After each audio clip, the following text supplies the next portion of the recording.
특별히 요한일서는 이 5장으로 기록되어 있는데 이 요한일서 5장 가운데서 말이죠. 우리가 교회가 하나님의 계명을 지키는 경험에 대해서 눈에 보이게 설명하는데 특별히 그는 후반부에 대해서 설명을 많이 합니다. 우리는 자주 하나님의 계명을 지키는 데 있어서 첫째 계명부터 넷째 계명까지를 이제 많이 강조하는 그런 이제 경험들을 많이 하죠. 그러나 여기 이제 요한일서에는 이 5절부터 10절까지에 있는 내용을 좀 더 무게 있게 강조하고 있다고 우리가 읽으면 느껴지게 됩니다. 그래서 이 하나님의 계명을 지키는 후반부 경험에 대해서 눈에 보이게 설명을 하고 있습니다. 여러분 예수님께서 물으셨죠. 한 그 율법사가 와서 예수님께 질문했을 때 예수님께서 말씀하신 것처럼 말이죠. 내가 어떻게 하여야 영생을 얻으리까 했습니다. 그때 예수께서 율법에 무엇이라고 하느냐? 율법에 무엇이라고 하느냐? 예수님께서 답변하시기를 하나님을 사랑하고 어떻게 내 이웃을 내 몸과 같이 사랑하라. 이것이 무엇이라고요? 이것이 선지자와 율법의 강령이라. 여러분 강령이 무슨 말입니까? 강령이란 뜻은 그것은 요약이란 말이죠. 요약. 아웃라인이란 말입니다. 다시 말해서 이제 10계명 하나님의 율법을 지키는 것이 영생을 얻는 길이야. 그렇게 말씀하시고 그렇죠? 예수님께서 이 땅에 오셔서 십자가에서 우리 죄를 위해 돌아가셨지만 한 번도 예수님께서 계명을 폐하신 적도 없고 계명을 낮추는 말씀을 하신 적도 없고 계명을 경시하신 적도 없으신 것을 우리가 압니다. 그러므로 여러분이 우리가 계명을 지키는 것은 하나님 사랑하고 이웃을 사랑하는 것입니다. 우리가 너무나 잘 알고 있는 것입니다. 예수께서 그래서 바로 온 마음과 뜻과 정성과 목숨과 힘을 다하여 주 너희 하나님을 사랑하고 또한 내 이웃을 내 몸과 같이 사랑하라. 이것이 선지자와 율법의 요약이라. 그게 전부라. 그렇게 말씀했습니다. 바로 이 사실을 우리가 알지만 우리가 하나님을 사랑하는 면에 대해서 많이 강조합니다. 왜요? 그것은 하나님을 사랑하는 면이 있지 않으면 우리가 이웃을 우리의 몸처럼 사랑할 수가 없습니다. 다시 말해서 하나님께서 우리를 사랑하신 것을 우리가 이해하고 하나님께로부터 오는 사랑을 받지 않으면 우리가 남을 사랑할 수 있는 순수한 사랑이 생기질 않습니다. 우리 인간의 마음속에 있는 이 사랑은 사실은 모두 다가 100%가 이기적입니다.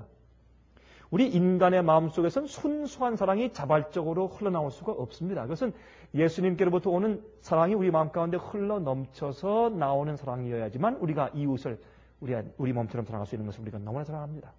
그것이 구원이고 그것이 의입니다.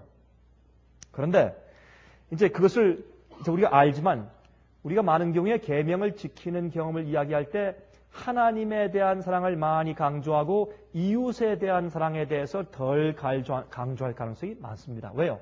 하나님을 사랑한다는 얘기는 우리 마음속에 있는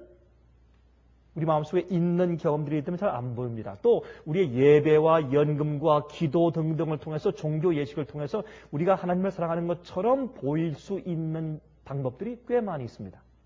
그러나 우리가 이웃을 내 몸처럼 사랑하는 그 계명을 지키기 위해서는 상당히 많은 희생이 필요합니다. 우리의 시간의 희생과 우리의 노력의 희생과 우리의 정서의 희생과 우리의 많은 희생이 필요합니다. 그러므로 또 우리가 많은 경우에 그렇게 하는 일에 있어서 실패하기 때문에 그런 면을 강조하기를 상당히 꺼려하는 것도 사실입니다. 그러나 요한 1서를 공부하면 요한일서 1장부터 5장까지 그 예수님의 계명을 지키는 부분에 있어서 후반부에 대해서 내 이웃을 내 몸처럼 사랑하라 라는 그 말씀을 아주 깊이 강조하고 있습니다. 심지어 말하기를 너희가 첫 번째부터 네 번째까지 하나님을 온 마음과 뜻과 정성과 힘을 다해서 목숨을 다해서 다 사랑한다고 말하는 사람이 내 이웃을 사랑치 아니하면 너는 거짓말하는 자라 그랬습니다. 그렇게 강력하게 강조하는 성경이 요한일서입니다. 우리 읽어보십시다. 1장 1절 읽었죠? 2절. 이 생명이 나타내신 바 된지라 이 영원한 생명을 우리가 보았고 증거하여 너에게 전하노니 이는 아버지와 함께 계시다가 우리에게 나타내신 바 된 자니라. 우리가 보고 들은 바를 너에게도 전함은 너희로 우리와 사귐이 있게 하려 하매니 우리의 사귐은 아버지와 그 아들 예수 그리스도와 함께 함이라 그랬습니다.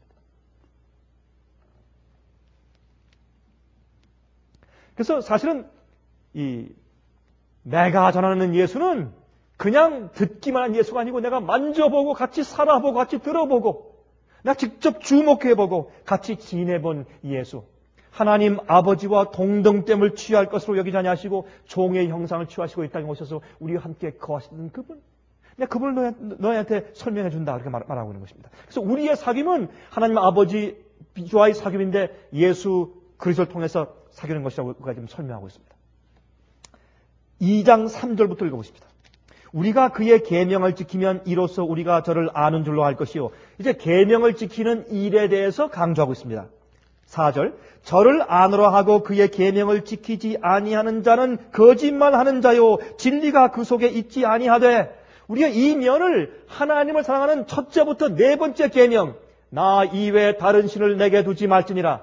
또한 새긴 우상을 만들거나 거기 절하지 말라. 세 번째, 하나님의 이름을 망령되이 일컫지 말라. 네 번째, 안식일을 기억하여 거룩히 지키라. 그 면에서만 우리가 이해하지 말고 이제 여기 지금 사도 요한이 설명하는 것을 우리 귀를 기울여서 들어보도록 하십시다. 우리가 계명을 지키면 우리가 계명을 지켜야 우리가 하나님을 아는 줄로 안다 그 말입니다. 4절 저를 아노라 하고 그의 계명을 지키지 아니하는 자는 거짓말하는 자요 진리가 그 속에 있지 않다 그랬습니다. 그럼 여기에 그의 하나님을 사랑한다고 말하면서 그의 계명을 지키지 않는 것은 거짓말하는 자라고 말하고 있는데 근데 그게 무슨 뜻인가 여기에? 그 뒤에 설명이 나옵니다. 이제 5절 누든지 그의 말씀을 지키는 자는 하나님의 사랑이 참으로 그 속에서 온전케 되었나니 이로써 우리가 저 안에 있는 줄을 아노라. 저 안에 거한다 하는 자는 그의 행하시는 대로 자기도 행할지니라. 여기 지금 사도 요한이 우리에게 하나님처럼 살라, 예수님처럼 살라 그렇게만 말하지 않고 저 안에 거한다 하는 자는 자기도 그의 행하시는 대로 행할지나 말하는 것입니다. 이 조건이 있습니다. 예수 그리스도 안에 거하는 자만이 예수님처럼 살 수 있다. 그렇게 설명을 하고 있습니다. 6절 보십시다. 이제.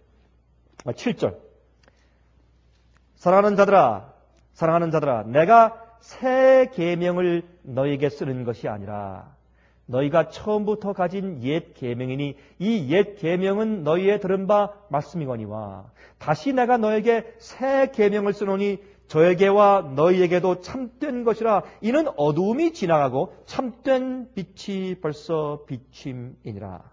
여러분 오늘 제가 이 새 계명에 대해서 지금 설명을 하고 있는 것인데 여기에 새 계명은 원래 있던 옛 계명입니다. 계명 자체가 바뀐 것은 아닙니다. 그렇죠? 옛 계명에 새로운 의미를 준 것이 새 계명이죠.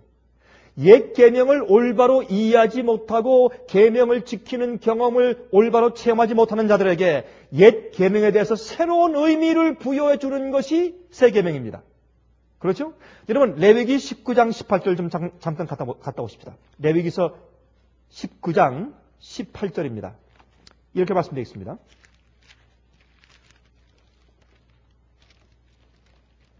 원수를 갚지 말며 동포를 원망하지 말며 이웃 사랑하기를 어떻게 해요?